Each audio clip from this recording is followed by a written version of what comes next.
जिंदाबाद जिंदाबाद।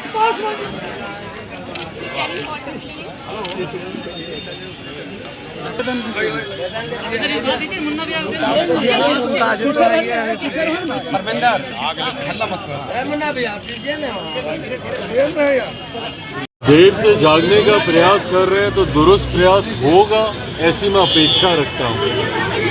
मुख्यमंत्री जी के मामले में हर बार ये कहा नहीं जा सकता कि भैया देर आए दुरुस्त आए, क्योंकि वो शराबबंदी पर अभी तक भी दुरुस्ता से आ नहीं पाए हैं। निरंतर समीक्षा बैठक होने के बावजूद, निरंतर प्रयास करने के बावजूद, अब बढ़ते अपराध को लेकर जिस तरीके से मुख्यमंत्री जी अब हाई लेवल उनकी कौन सी बैठक होती है, बंद कमरे में कैसे वो बैठक करते हैं, भगवान जाने। हमको नहीं समझ में आता कि एक प्रदेश का मुख्यमंत्री बंद कमरे में शीश महल में बैठकर हवाई बातें करे और उससे अपराध नियंत्रण में आ जाए। यही सोच उनकी शराबबंदी को लेकर भी थी। उन्होंने एक बड़े से हॉल में एसी उस वक्त गर्मी का समय था, एसी चलवाकर सबको शपथ पढ़वाई थी। क्या हो गया, शराबबंदी लागू हो गई थी। उसके बाद हर जिले में जिसमें से हर जिले में हम लोग गए, चंपारण हो, गोपालगंज हो, मुजफ्फरपुर हो, वैशाली हो, बक्सर हो, नालंदा, उनका खुद का अपना गृह जिला, कौन सी ऐसी जगह नहीं है जहाँ पे जहरीली शराब पीने से लोग नहीं मरे थे। तो क्या हुआ बंद कमरे में शपथ दिलाने से? ऐसे ही बंद कमरे में अगर वो अपराध को लेकर समीक्षा करेंगे, बताइए हमारे प्रदेश से कैसी कैसी शर्मनाक घटनाएं सामने आ रही हैं। मुजफ्फरपुर में जिस तरीके से घटना घटी, उसके बाद पुनः उसकी पुनरावृत्ति होती है पटना में, शहरी इलाके में, और जो बच्ची सामने आकर बोल रही है कि उसके साथ प्रताड़ना की जा रही है, उसके साथ अत्याचार हो रहा है, देह व्यापार में उसको घसीटा जा रहा है उसकी मर्जी के खिलाफ। उसके बाद आप 24 घंटे के भीतर जो इंचार्ज है जिसका वो बच्ची नाम ले रही है, आप उसको एनओसी दे देते हैं, आप उसको क्लीन चिट दे देते हैं। तो उसके बाद आप बताइए भैया अपराध कैसे थमेगा? ऐसी ऐसी घटनाएं हो रही हैं कि कोई लड़कियों को छत के ऊपर से धकेल रहा है, छत के ऊपर से फेंक रहा है। अपराध तो ऐसा बढ़ता जा रहा है, शायद ही कोई दिन ऐसा हो जब कहीं पे लूटमार, अपहरण, डकैती, बलात्कार, हत्या, ये सब घटनाएं ऐसी बन गई हैं जैसे रोजमर्रा की बात हो हमारे प्रदेश में। अब अगर मुख्यमंत्री जी अगर इसको लेकर बैठक कर रहे हैं तो मैं आग्रह करूंगा कि सबसे पहले जाएं उन पीड़ित परिवारों से मिलें। जब तक आप मिलेंगे नहीं पीड़ित परिवार से मुख्यमंत्री नीतीश कुमार जी, तब तक आप समझेंगे नहीं कि ये घटना कैसे घट रही है, अपराधियों का मनोबल इतना कैसे बढ़ रहा है कि दिन दहाड़े एक छोटी सी बच्ची वैशाली में उसके साथ दुष्कर्म करके उसके शव को तालाब में फेंक दिया जाता है। दिन दहाड़े घटना घट रही है। बाकरगंज हम लोग गए थे, जहाँ पे दिन दहाड़े 14 करोड़ की लूट इन्होंने, अपराधी जहाँ पे कंधे से कंधा टकराते हैं चलने में, वहाँ पर दिन दहाड़े अपराधी आते हैं, लूट मचा के चले जाते हैं। तो अगर मुख्यमंत्री जी अगर अब भी नहीं जागे तो जनता में अब जो आक्रोश है, और उसी के खिलाफ हम लोग भी आगामी 15 तारीख को हम लोग राजभवन मार्च करेंगे। हम लोग 15 तारीख को हम लोग राजभवन जा रहे हैं, पूरे दल बल के साथ हम लोग राजभवन जा रहे हैं। कम से कम 25,000 लोग गांधी मैदान से हम लोग राजभवन मार्च हम लोग करेंगे बढ़ते इस अपराध को लेकर। और उस पर सबसे बड़ा हम लोग का जो आक्रोश है कि अपराध तो बढ़ रहा है पर मुख्यमंत्री और उनकी सरकार जो खामोश है।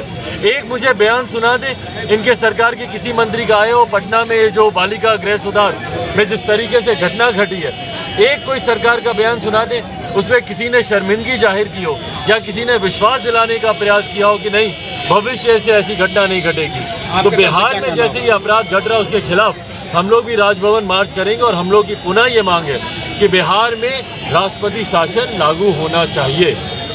यूपी में जो चुनाव हो रहा है इसमें ये लोग कह रहे हैं जेडीयू वाले की नीतीश मॉडल पर चुनाव लड़ेंगे। भाई है क्या नीतीश मॉडल? में नहीं, नीतीश मॉडल है क्या? शराबबंदी का विफल होना, गिरती कानून व्यवस्था, चरमराती स्वास्थ्य व्यवस्था, समाप्त होती शिक्षा व्यवस्था, यही है ना नीतीश मॉडल? हमको बता दीजिए भैया। हम तो खुद जिस क्षेत्र के हम जनप्रतिनिधि हैं भाई, हमको शर्म आती है कि क्योंकि कानून व्यवस्था राज्य सरकार का विषय है, स्वास्थ्य व्यवस्था राज्य सरकार का विषय। अभी एक महिला का बच्ची के प्रवास के दौरान डिलीवरी के वक्त उनका निधन हो गया। वहीं पे अगर स्वास्थ्य व्यवस्था बेहतर होती, अगर कोई सर्जन होते यहाँ पे, आप चले जाइए अस्पतालों में, जितने भी सदर अस्पताल हैं, सरकारी अस्पताल हैं, रोस्टर ड्यूटी पे डॉक्टर्स नहीं आते। बार बार दिशा की बैठक में हम लोग इस विषय को उठाते उठाते थक गए। पर वही है राज्य सरकार के अंतर्गत आता है तो हम लोग की भी एक सीमा है, उसके बाद हम लोग इसके ऊपर हम लोग कोई कार्रवाई नहीं कर सकते। पर राज्य सरकार तमाम इन विषयों को लेकर हम लोग तो इसीलिए भैया जितने प्राइवेट हम लोग प्रमोट करते हैं क्योंकि हम लोग के अंतर्गत तो ये विषय आता नहीं है। शिक्षा हो, स्वास्थ्य हो, रोजगार, ये आपका कानून व्यवस्था हो, ये तमाम विषयों पर राज्य सरकार, तो यही अगर नीतीश मॉडल है तो भैया जान ले मुख्यमंत्री नीतीश कुमार, आपके इस मॉडल को जनता पहले ही नकार चुकी है। आप ही के प्रदेश में आपके इस मॉडल को तीसरे नंबर की पार्टी बना दिया इस मॉडल ने आपको। और अब अगर इसी मॉडल के साथ अगर आप उत्तर प्रदेश जाएंगे तो लिख के ले लीजिए, हर एक सीट पर अगर इनकी जमानत जब्त नहीं हुई तो हमसे जो आप कहेंगे हम करने को तैयार हैं। सर, राजद का बयान आ रहा है कि ताजपोशी होने वाला तेजस्वी का। भाई वो उनका अपना इंटरनल मैटर है, मैं उस पर कुछ नहीं बोलूँगा। मौजूदा उनके राष्ट्रीय अध्यक्ष आदरणीय लालू प्रसाद यादव जी, और ये उनकी पार्टी का अपना इंटरनल मैटर है कि अभी तो मैं उम्मीद करता हूँ और मैं दुआ करता हूँ कि आदरणीय लालू जी स्वस्थ रहें, लंबी उनकी उम्र हो, और उन्हीं के छत्र छाया में, मेरे पिताजी जब तक थे मैं हमेशा चाहता था कि उनकी छत्र छाया हम पर रहे, उसी तरीके से राजद के प्रमुख हुए हैं, मैं चाहता हूं कि वो स्वस्थ रहे, उन्हीं की छत्र छाया में उनकी पार्टी आगे बढ़े, कार्य करे। अब वो अगला राष्ट्रीय अध्यक्ष किसको चुनते नहीं चुनते वो अपनी पार्टी का। आपकी दल क्या करने जा रही है यूपी या फिर बिहार के अंदर जो 24? उत्तर प्रदेश में हम लोग चुनाव लड़ रहे हैं, उत्तराखंड में हम लोग चुनाव लड़ रहे हैं, मणिपुर में हम लोग चुनाव लड़ रहे हैं। तो तमाम राज्यों में जहाँ जहाँ चुनाव हो रहा है हम लोग अकेले ही चलने की रणनीति के तहत लोक जनशक्ति पार्टी रामविलास चुनाव लड़ रही है। और वहीं बिहार में जो एमएलसी की 24 सीटों पर चुनाव हो रहा है उसमें से अधिकांश सीटों पर हम लोग चुनाव लड़ेंगे, पुनः अकेले ही हम लोग चुनाव लड़ेंगे बिना किसी गठबंधन के।